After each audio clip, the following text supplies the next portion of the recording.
I think I speak Thank for all of you. us when I say I think it's surreal to hear your voice in such an intimate setting when you've been so used to hearing it on the radio, right? Or on your CD or at home. Is it surreal for you to perform to this amount of people? No, I love it. I have to say, it's really, it just feels really comfortable. And I always felt like, because a lot of the songs were written this way, that to be honest, this is how I'm most comfortable performing. So screw the big crowds. It's all about 30 so, plus. Exactly. Keep it down to below 50. Definitely. You're in safe hands here, without a doubt. I mean, so yeah, you are celebrating your greatest hits, which is pretty incredible. I think it's greatest hits seems to be quite an important part in a lot of artists, I guess, career. Because for some people, they look at it as like a swan song, but it doesn't seem like it for you. It seems like it's more of a celebration. It is. I think it's definitely a sort of celebration of the last 15 years. And I think it's the end of a certain era and sort of going into another era. So it's nice. It feels sort of like the right time and special. And it's just been it's actually been really fun. I've never looked back. Like I've never sort of dwelled on everything that happened, and this has forced me to, and it's actually been really fun. Like loads of good memories. And any dodgy, funny memories to share? There's just too many, sort of endless. You know, I was sort of going through how many accidents I'd had on stage, and I'm super clumsy, and as is my son, poor little thing. And so like, I've been set on fire. I've fallen set over. On fire? I've done it all, and been sort of dragged off by someone. I mean, you know, like I've had all your sort of stage anxiety dreams, other than all my clothes falling. Actually, no, I've had my trousers be ripped apart. Wow. On stage as well. So I've had pretty much every anxiety dream now. The infamous wardrobe malfunction. Totally. But you live to tell the tale, sing the tale even. Yeah. So thank you very much for that. I mean, looking back at your album titles, they all seem to be pretty significant of where you were at the point. You know, No Angel, I guess, is a nice way to kind of introduce yourself to people, saying your life was for rent, Safe Trip Home after obviously the massive success, and then most recently, The Girl Who Got Away. Yeah. So what would you say is your title at the moment? What is the Dido album title in your mind right now? I don't know, like, you know, it'll be something to do with, you know, I'm pretty happy, which could be a disaster for songwriting. But just like, I just see, you know, it's just sort of sunshine at the moment, do you know what I mean? But who knows? I'm not sure what, I've written a song recently called Higher Than the Sun, and, you know, that's quite a good title for me at the moment.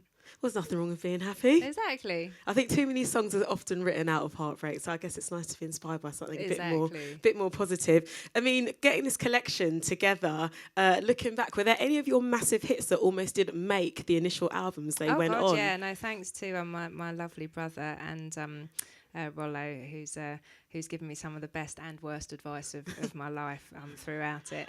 And it's hard to tell at the time which way it's going to go. So, but yeah, I remember like when, you know, there were certain songs like Hunter. He was like, "Oh, don't worry," because I did it quite late on for the first album. He was like, "Oh, don't worry, it doesn't matter, that doesn't go on." And you know, and I was just like, okay. And End of Night, he on this last album, he sort of pathologically took against that one, and but I still put it on. And so yeah, there's been plenty of sort of near misses. But luckily, they've all gone to be big hits. Yes. Do you find it's still quite fun working with your brother? Is that sibling dynamic the thing that kind of helps you the most? Yeah, and you know, it's what got me into this in the first place. I mean, it's hard to imagine how it would have been without him. Like for me, I just feel like we're a team, and he gets to stay home, and I get to sort of, I get to come out and sing the songs, and we're really different people, but we just get on so well, and we've sort of got the same core values. And I just, you know, I did this because I wanted to hang out with my brother, and then all this stuff happened. I guess we always want to impress our big brothers, don't we? Well, completely. Like, and he's still my big, you know, that's never going to change. He's still like 6 years older than me, so I'm still, you know, even at the age of 41, I'm still like, you know, really, do you think so? You know, and it's like, and then I have to remind myself, it's like, no, you can make decisions. But he winds you up sometimes, doesn't he? Totally. Didn't he tell you once that your voice sounded better because you'd given worse because you'd given up smoking? That's while I was singing Hunter, and I was feeling very pleased because I'd given up smoking, and finally after like 13 years of like hardcore chain smoking, and I'd recorded most of No Angel as smoking like 40 a day, and not to be recommended. And don't smoke, kids. Don't smoke, kids. Anyway, so, and he came into the studio and he was just like, "Oh, I don't know if your voice sounds as good." And I was just like, "You can't say," you know, like, and it was, you know, it's just like he was just messing with my head. But yeah, for a minute I was like, "Oh no, am I gonna have to start smoking again?" But I didn't. luckily. Yeah. And again, don't smoke, guys. No. I just want to get that message out there. Exactly. I mean, your songs have been used for so many different types of things, like soundtracks, in films, on TV, famously on Roswell, Here With Yes. Me was Yeah. the theme tune. So with the new songs that you've been writing and like off the Greatest Hits album as well, if there was any sitcom or movie that you could add one of your songs to right now, what would you want to put it there's on? loads. I watch so many series. I mean, I'm always, like, I love all the, like those American TV shows. I mean, I love here I love things like Homeland, and like I watch that and it's brilliant. But then I get such a rush when I hear songs on things like Grey's Anatomy or that, just those like good American TV shows, and there all is like some really emotional bit, and you're like, it's like I hear friends' songs. I heard a friend of mine's song last week on that show, and I was just like, shed a little tear, and it was just like, it sounded so good. So I love seeing my music, hearing it with a film, or it's an amazing feeling. Have you had one of your tunes on EastEnders yet? Oh yeah, I mean that Amazing. was when I thought I'd made it, to be honest, and was when I remember I was watching EastEnders and I could hear it on the radio in Cath's Caff. That's always that is a strong and look. then another time was in the Vic, and at that point I was just like, I think I'm doing quite well here. That's all Yeah, right. Well, I mean, exactly. I've got to talk to you about you and, like, I guess the hip hop generation, essentially, because I work at a station called One Extra, and we had a hip hop month recently, and we asked listeners to vote for their favourite hip hop song of all time, and Stan was number one. Really? Wow, that's it sure was, pretty yeah, cool. voted by listeners. So does it feel good to still have that resonance with a different audience? Totally, it always has, because it's where I began, so it's sort of even way before Stan, my job was to go and sing hooks. I mean, even before Faithless, I used to just go to studios and sing hooks for rappers, and that was what I did, and to be honest, I never thought that I would do any more. I never thought I'd get to sing verses. And they let you. Somebody let me sing a verse, and but yeah. So and then I wrote. So I was always doing that sort of music and making dance music, and then I wrote Here With Me with someone else, and played it to my brother. And I told this story recently because I remembered it, and he took it into his record company and went, "We need to sign someone that sounds like this." And everyone's looking at him like, "Okay, but can't you sign your sister?" And he's like, "No, she's my sister. Why am I going to want to do that? We just need to get something and write a song like this and make it like this and make it sound like Basically this." rip you off. Yeah, thanks.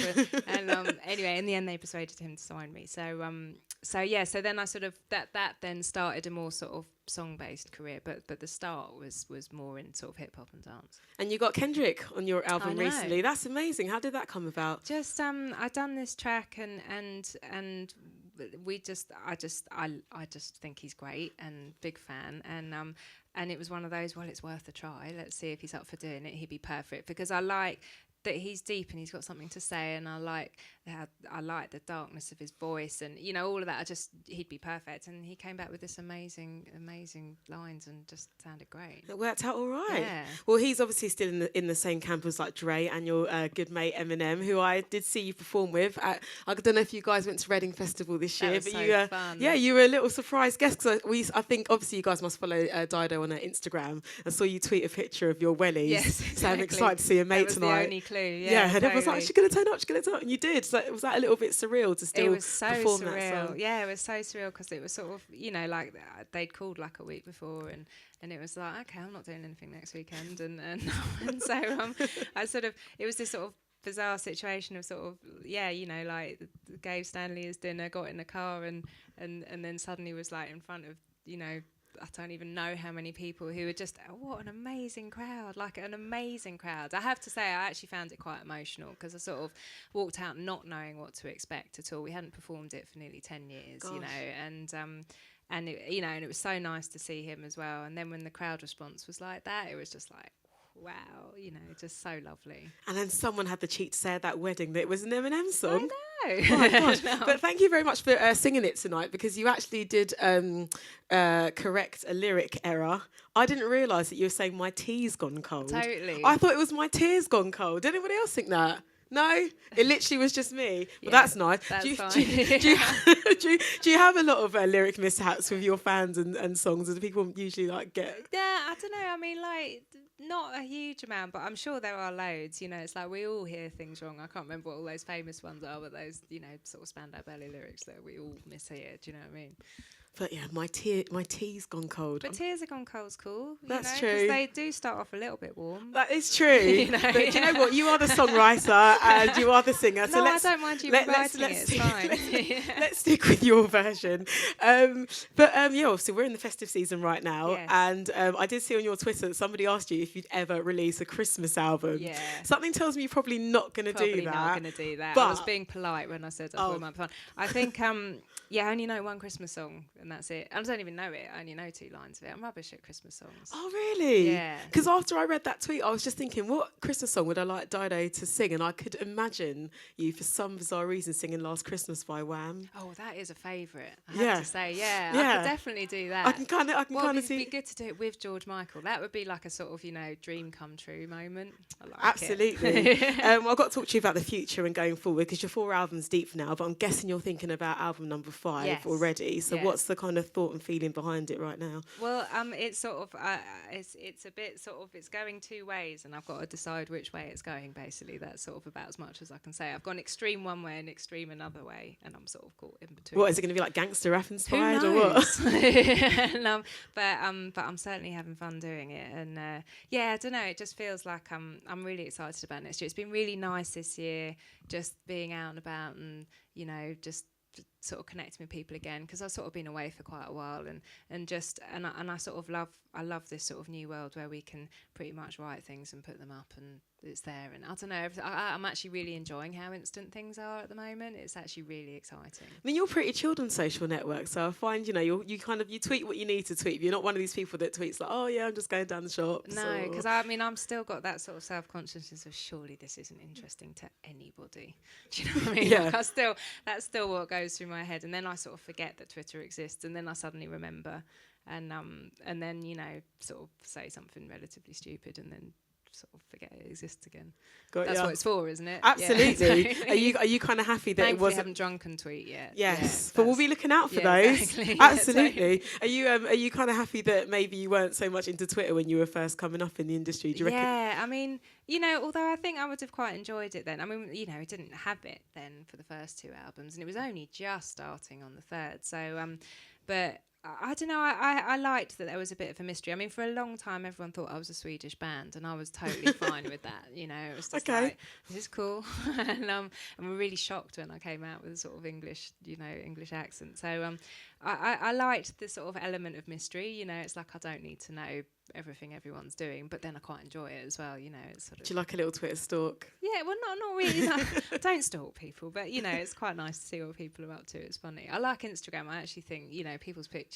It makes every picture look amazing. Oh yeah, I love a filter. You can just make a Kit Kat look brilliant. You're just like, this is easy. What's your favourite Instagram filter? Rise. It's nice and warm, isn't it? Nice and toasty. Good, yeah, exactly. I like that. We'll have to get you to Insta all the crowd in here. Yeah. So going forward, are we going to be seeing you on the road anytime soon in the new year? Yeah, I think what I'll probably do is I'll probably sort of do some bits and bobs, and then do sort of more load of shows around the next record. Wicked. Well, until that moment, again, Dido, thank you so much for this lovely performance. Pleasure. And hopefully we'll be able to drag you back into Google HQ one more time. Yes. Nice one, guys. Give it up for Dido. It's coming.